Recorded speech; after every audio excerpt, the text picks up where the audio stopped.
Dobar dan, draga Romana, molim vas da se predstavite i svoju poslovnu aktivnost. Dobar dan, ja sam Romana, majka troje djece i radim kao volonter u Deši već 2 godine i posrednik sam preko Airbnb-a za stavanje apartmana. Kada ste krenuli sa poslom? Pa Kada ste se odlučili na te korake? 2 godine. Moji svekar i svekrva su napravili apartman i trebalo im je neko ko zna na kompjuteru i ko pozna engleski jezik. I tako sam ja počela raditi, a u Deša sam išla sam na tečaj šivanja, tako sam i ostala. Radim sad kao voditeljica tečaja za šivanje i pomažem naravno kad imaju nekakve grupe za pripremiti u kuhinji nešto. Da li ste nailazili na neke poteškoće i koje su to poteškoće bile? Eto, nisam, Bogu hvala, sve je prošlo glatko,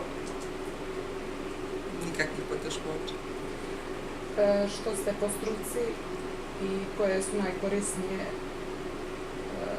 stvari koje su vam se na početku desile? Po struci sam hotelijer ugostitelj, znači turistički radnik sam.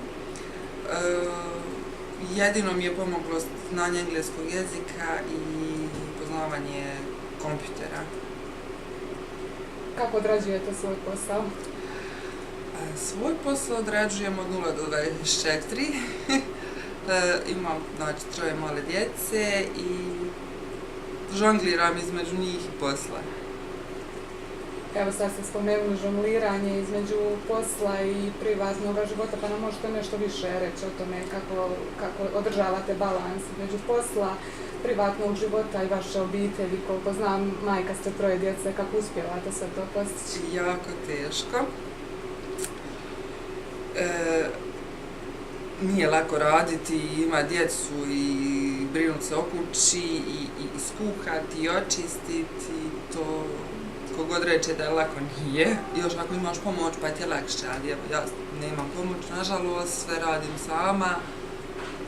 Evo i sad su mi djeca u susjednoj sobi. Igraju se, crtaju, tako da eto, Bog hvala pa su oni dobri pristolji pa ih mogu ovako voditi sa sobom, inače to bio jako veliki problem.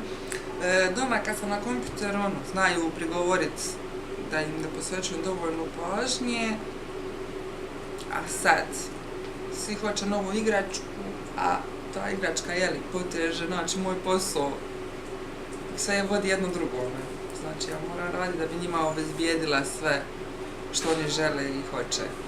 Evo možemo preći na ti kako, znači vaš radni dan, tvoj radni dan počinje rano ujutro i završava, rekla si da odgovaraš i kasno u noći na mailove. Jest, oni ne biraju vrijeme kad će poslati poruku za apartman, na primjer, pogotovo Kinezi ili Amerikanci, oni šalju oko 4-5 ujutro poruke, a pošto sam super host na Airbnb-u, moram odgovoriti u roku duru vremena, znači meni mobitel zazvoni 4 sata, ja se moram probuditi 4 ujutro, odgovoriti na engleskom, smisliti tu rečenicu da na nešto izgleda. I onda se opet ujutro naravno dignu sva nasmiješena i vesela, da budem korisna doma mužu i djeci. Čestitam ti na upornosti, pa jako si mlada, 3 djece i... Svaki ima svoje ciljeve i želje u životu. Eto, ja sam htjela budu uvijek biti majka, ne želim ni sekunde za tim. Nikad nisam htjela imati jedno dijete, mislim da mi je to, da bi ga previše razmazila i da bi njemu bilo teže u životu. A sad, svaki ima svoje mišljenje o tome, eto. Ne bi mogla, mislim da ja ne bi mogla odgajati djecu u kasnijoj dobi svog života, jer ipak sam sad u najvećoj snazi i najbolje se osjećam za izdržati ovaj fizički napor što proživljavam s njima. Pogotovo dok su bili mali, ne spavanju po noći i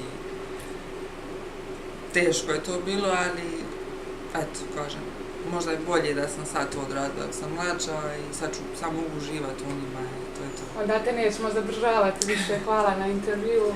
Hvala vam. Ide svojim klincima, rekla mi se. Hvala vam.